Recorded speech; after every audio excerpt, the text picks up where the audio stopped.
Welcome to the Digital Agency Growth Podcast. I'm your host, Dan Englander. David, great to have you back on the show. Yeah, and thank you for inviting me back. Yeah, and I love having you on because it's just great to see kind of how planning for an acquisition is a way to make a good business, basically. And I think it's a lot of the times when people are doing business planning, at least I know when I am, it can get kind of like vague in terms of what you're trying to do. But if you have the specific goal, even if you may not achieve that goal for years, or even if you don't want to do that anytime soon, it makes everything else a lot easier, right? So I think that's acquisition planning is so important. But before we get into anything, for those that don't know you, can you talk a little bit about your background and what you're up to at TobinLeff? Sure, Dan, thanks for providing that opportunity. TobinLeff, we're an M&A advisory, mergers and acquisitions advisory firm, helping owners sell their companies to their strategic buyers or private equity groups. We also help clients, if they want to build value, we help them acquire companies. There are 11 people in my group. I have 6 partners that include past agency owners, along with investment bankers and accountants. All focused, we have a mission, which is to help our clients maximize and monetize their life's work. Their work as it relates to their business career, to turn that into personal wealth. So that's who we are. We've been at it for 13 years. Yeah, that's great. And with that, I think probably a lot of listeners are wondering, like, what's keeping you busy these days? Like, what's the day-to-day like now in recessionary environment versus where it might have been a year or two ago? Sure. So 2 years ago, coming out of the pandemic, the M&A market, very, very active. Pre-pandemic, the economy was strong, interest rates were down. I mean, we had a strong run with M&A transactions. Pandemic hits, the market goes on hold just because of the uncertainty, but the money didn't go away. So when everybody realized and felt we can get on with doing business, the M&A market got really active in 2021 and into 2022. When the uncertainty hit in 2022 about the economy and interest rates started to go up, early on there was some pausing. The market then picked up over the last 6 months, even with the interest rates being higher. The higher interest rates means in some situations, offers may be lower because buyers who fund these acquisitions with debt, it costs them more. But not that much in relation to what we were sensing and seeing pre-current market conditions. So deals are getting done. We just closed on a transaction. We're getting ready to announce one in a few weeks. Deals are getting done, not at the activity level that it was like a year ago. Got it. So if I understand right, and correct me if I'm wrong, it sounds like there was this upswing with PPP money or post-COVID or whatever of just crazy activity. And now we're kind of going back to a cadence that's more like pre-COVID, or or if not, how would you kind of put this alongside longer historic trends? Well, it's not quite at the level of pre-COVID, because pre-COVID, interest rates were almost zero. And the economy was so strong. So there was so much money available. The industry calls it, quote, dry powder, that was sitting there, both with strategic buyers and financial buyers, private equity groups and family offices. So there was so much money combined with low interest rates. Today, that money's still there. There's so much dollars, dry powder sitting there for acquisitions, but the higher interest rates put some pressure on valuations. So what we're seeing, deals are getting done. Buyers are being a little bit more stringent on the offers they put forth. But if somebody has a quality company, a marketing agency, a professional service firm, there's plenty of buyers out there if they have a solid company with a strong value proposition. Right. That makes a lot of sense. And I want to talk about both sides of the equation, buyer and seller, but maybe just start with the seller first, with agencies. What are you seeing out there now? Like, is there an archetype of a typical seller? Is it a boomer looking to retire? Is it a younger person? Is it all over the place? Like any trends you're seeing out there? It is all over the place. I mean, certainly they fall into certain, if we're going to put them into groups or categories. With the demographics, there are the baby boomers who, I mean, they're 60 years old, 70, I mean, they want to move on. So, I mean, that just the demographics and the aging population increases the activity with sellers. Likewise, on the other end, you've got the entrepreneurs that see so many opportunities. They've built a successful company. Agency owners can attest they're approached often from both strategic and financial buyers, their brokers, and they want to feel out, see what's out there in the marketplace. Good offers are causing them to say, I'm going to, quote, take chips off the table, or I'm going to sell now, even if I have to stay involved for a few years, and then move on to another venture or ventures. So it's the opportunist on one end, regardless of their age, and in turn, just the demographics with people that have owned a company for 20 or 30 years. They've either built up enough wealth and they want to cash out, or they're tired and it's time to sell.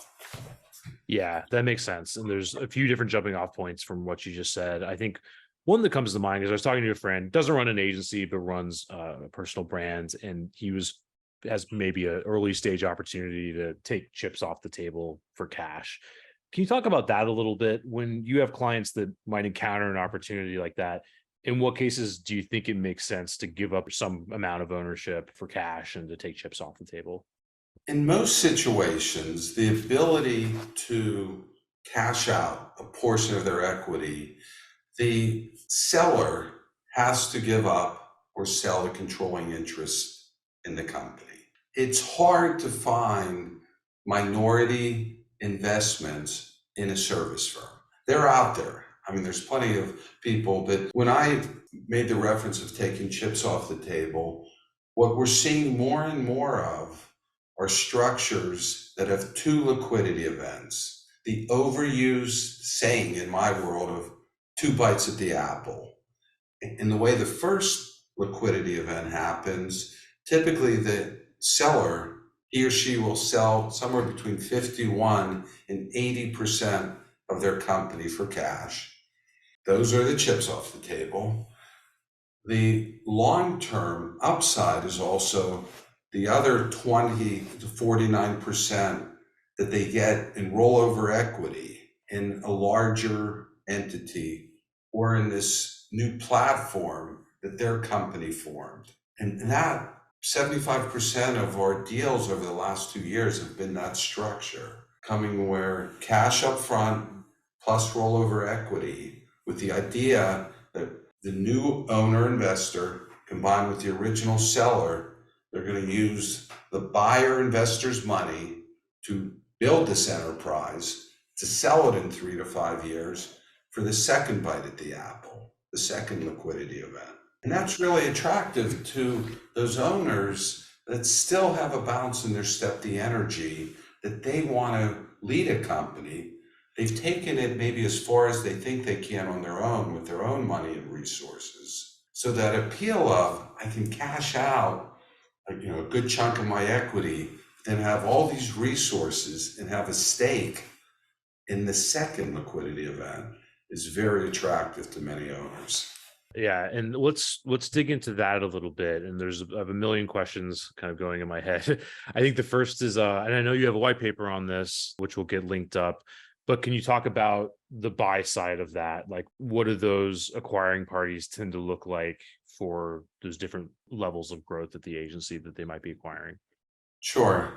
So the two opportunity liquidity event, that's typically coming from either a financial sponsor, which is under that umbrella would be private equity groups, family offices, and what's called an independent sponsor. Those are, they look like private equity groups. There's some nuances to those. Those types of buyers, they don't know how to run a marketing agency. They know how to bring their business experience, their capital resources. Their goal typically is they invest in a platform, and the goal is to typically provide their investors, along with their money, typically 3x, 300% return on their equity investment within a 4 to 6 year period. That's a pretty common structure. The unrelated to that, though, which is also, it's strategic buyers that are backed by a private equity group. So you'd be selling to a strategic operating company, but because they have the capital, and the original seller also went through the experience of selling to a PE group, you could sell to a strategic and have the economics being similar to what I described, where you get cash up front and then rollover equity in the operating company that's backed by the private equity group. And the key in it is, can you get equity on comparable terms to the other equity holders? And that's pretty common. In the industry, they'll call it an add-on or a bolt-on to an existing platform. So just to equate it, you might have the original platform. It's a company, was set up, it might have been a fairly large agency or MarTech company.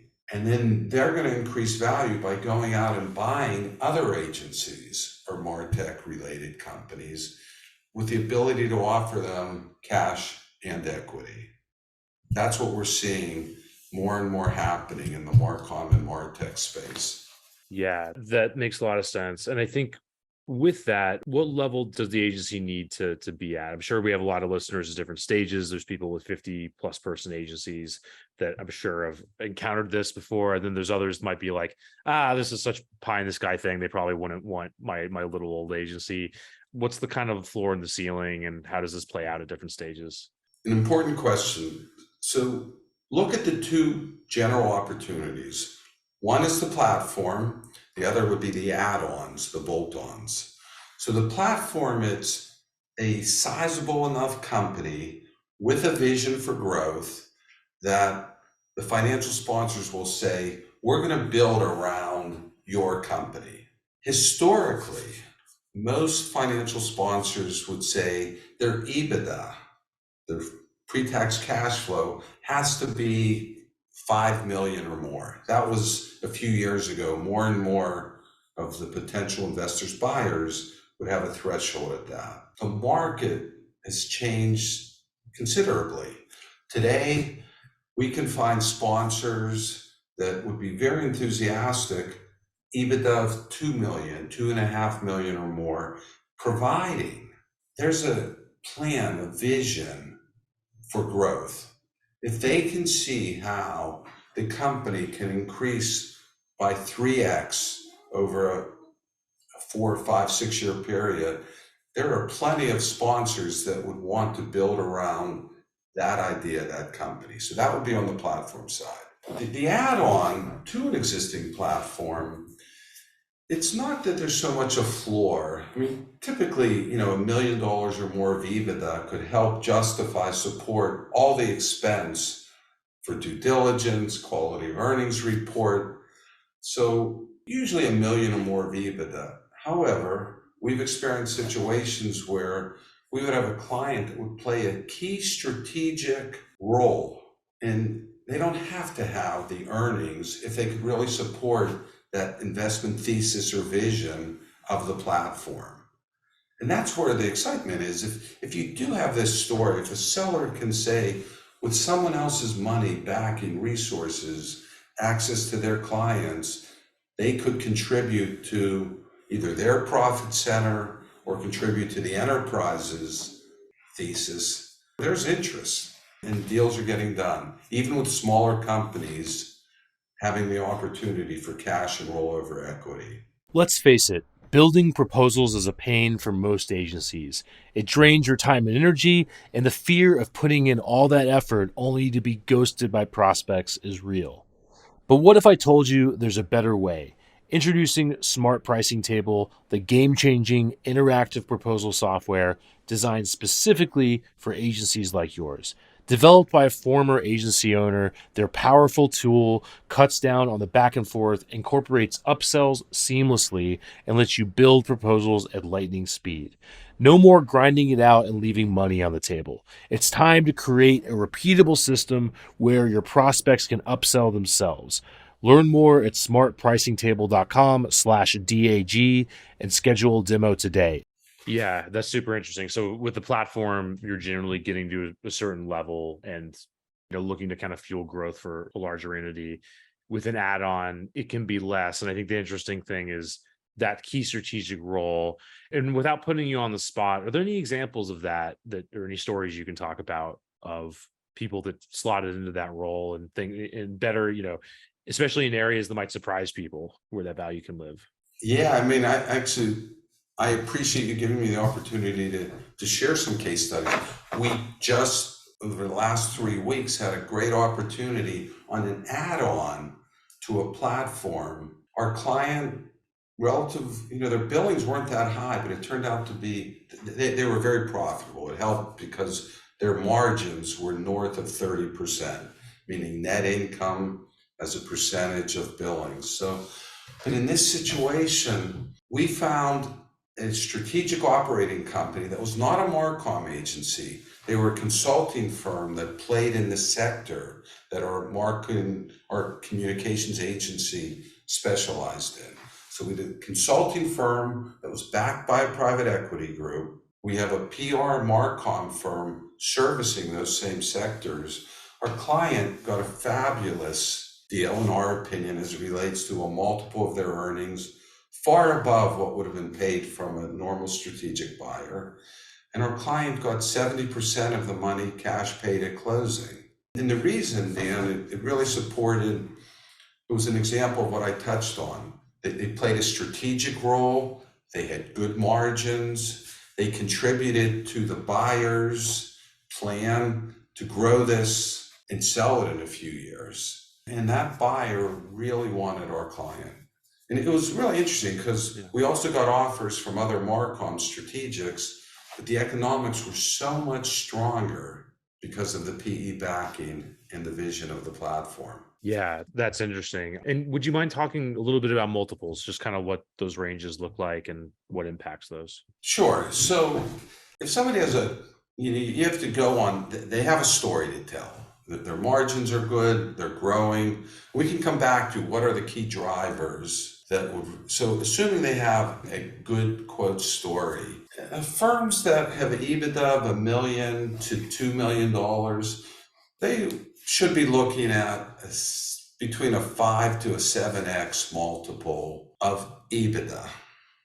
If they fit strategically and they're larger, certainly if they get up to a platform, you could be looking at between 6 to 10x. Now, I don't want to just throw out numbers to your listeners that there's got to be a number of reasons. If you have a service firm that's a solid company, but they're not growing at really strong rates, or their margins aren't good, if it's overly dependent on the seller, you might be looking at multiples 3, 4, 5, 6. When you asked the question, we were coming right off of my example and enthusiasm with the financial sponsor type buyers. Right. That makes sense. So the larger multiple, I mean, it's a lot can impact those numbers, obviously, a lot of variables there. But I guess when you see situations where it doesn't work or where somebody has unrealistic expectations for what they might stand to earn, and you have to politely correct them, what does that correction generally look like? What are the sorts of things that you're saying, hey, here's what you're not seeing about your business? Sure. I'll answer that in 30 seconds. Yeah. Owners of service firms, most do, but they have to appreciate they're not a technology company. They're not a SaaS. So what happens, we go through this occasionally, we'll have a prospective client, he or she wants to sell. We'll do what we call a market value analysis. We'll give them our experience of what we believe they'll sell for. And then they'll say, but my friend just sold for 10x. And it's a SaaS company, or 3 times revenue. And that's not the world of a professional service firm. If somebody's going to pay you 6, 7, or 8 times earnings with after-tax dollars, you have to buy companies. They're only going to pay that if they can see how this business is going, the EBITDA, the earnings are really going to increase, and or it plays a strategic role. That's how you start getting above 7x. So your question about how do you get into the higher end of those spectrums, let's put ourselves in the shoes of a buyer. You're going to want to have confidence that the business will transfer. It's sustainable. So you're going to look at how dependent is the company on the selling shareholders or stakeholders, because there's always that concern. We wire transfer money at closing, and then the seller within a short period of time is on to something else.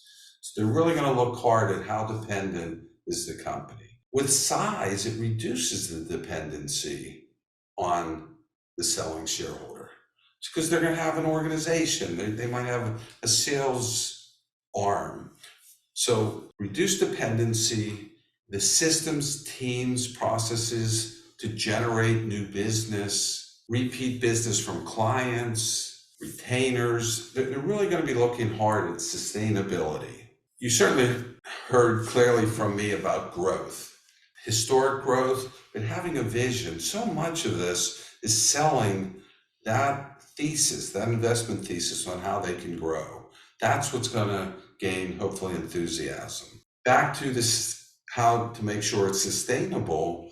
Incentive plans for key employees, phantom stock plans, change of control plans, with provisions that those key members of the leadership team, they only get their money if they stay with the acquiring company for some period of time, or they only get paid if there's an earn-out as the sellers receive their proceeds. So having those incentive, quote, golden handcuff plans, buyers love those. The capabilities that are in strong demand in the marketplace that are not easily replicated, that adds to it. So if anybody's ever interested, on our website, we have a number of white papers on value drivers that buyers typically look to. We've got a piece on what are the key questions that buyers will ask when you go through that process. And some of the ones are the ones we just touched on, Dan. You know, what's special about your business you can't easily replicate? How strong is the senior management team? Where's the new business coming from? That makes a lot of sense, and that'll be really helpful, and we'll get that linked up. And I think, let's say, I'm listening to this and I'm in that threshold, like million EBITDA, and I'm overwhelmed right now about all these things, all these boxes that need to get checked. What's the best starting place? Like, what do you recommend is like, okay, if you're going to focus on just one thing, to think about an acquisition in the next 24 months or whatever the time frame is, what do you focus on?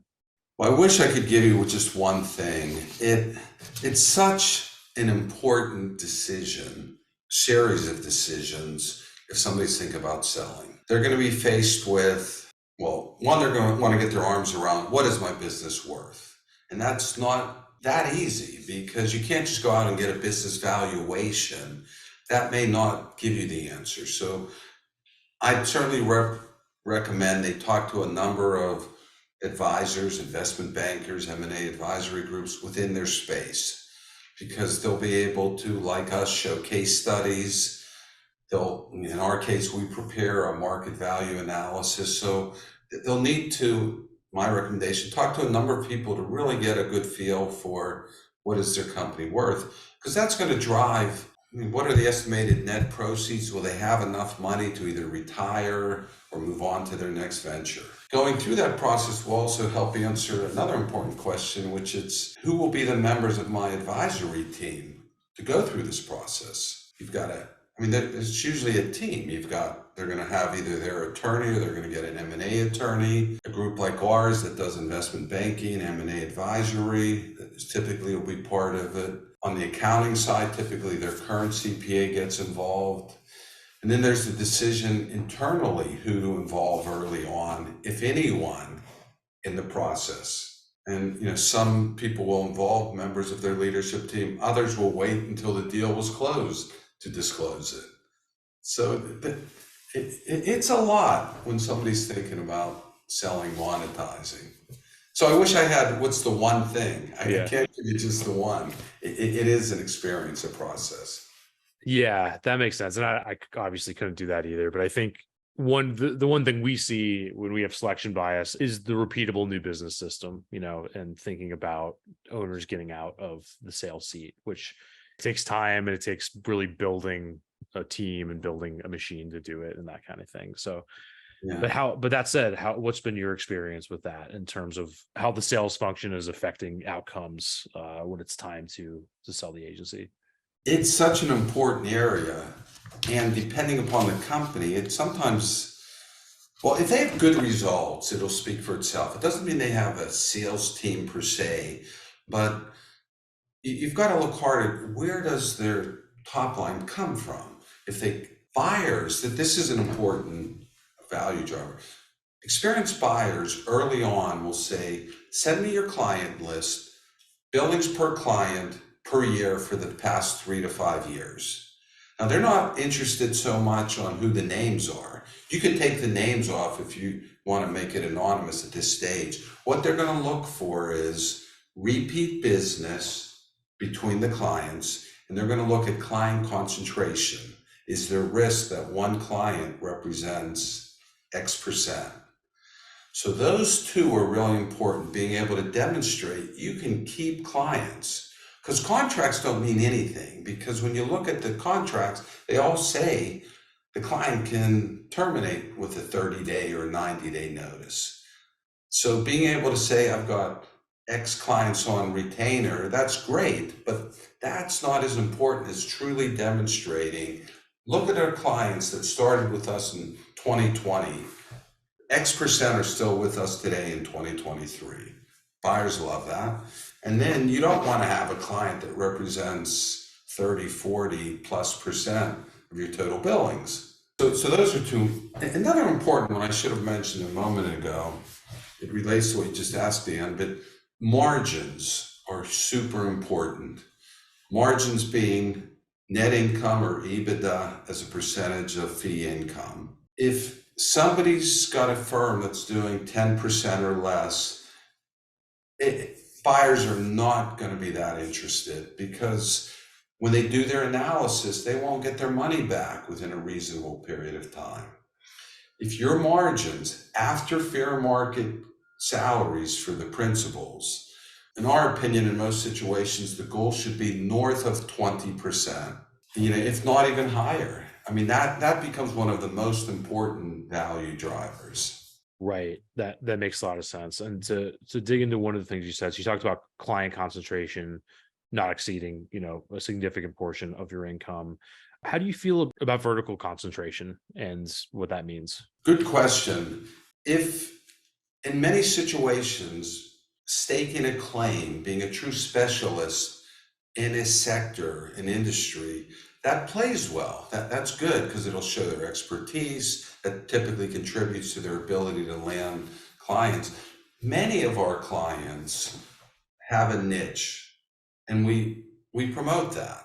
We've also witnessed success where it was horizontal, but they had very strong capabilities. We had a great transaction with a client because they had a super strong media planning center, that they were very profitable with their digital media in-house, regardless of the vertical. So there's different ways to get there. Certainly being a major player in a niche or a vertical will help. That example I talked about with the add-on, I mean, they were super strong within a vertical under the technology umbrella. Not just to say we specialize in technology, but they were really strong in a certain capability under tech. Right. That makes a lot of sense. And that's interesting. And it makes sense that it would be, the specialization would be something that makes you stronger.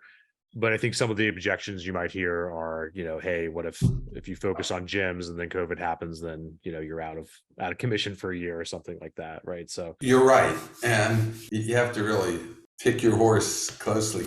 Yeah. Can I use this? Take 30 seconds. Yeah. A client of ours, where we had a very successful transaction, he shared this with me, and I loved it. He said that years ago, one of his friends or advisors said to him, he asked him a question, Ed, do you know how to have a growing business? Ed responded to Mike, "No, Mike, how do I do it?" And he said, quote, "If you want to have a growing company, sell into a growing market." Right. It's the hot dogs is the baseball game sort of analogy. I'm going to butcher it, but the guy with the hot dog stand after the Yankees game lets out has the best restaurant in the world, regardless Yes. of the quality of the hot dogs, right? So, Well, that's another good analogy to support it. yeah, But to your point, being a specialist in either a vertical market or having great capabilities that can be horizontal, the proof is, does it help you make money? Are your margins good? Are you growing? Just to say, we're specialists. We have a client, they specialize, for example, in a certain professional services, and they've been in that sector for years, but they don't make money. So what good does that?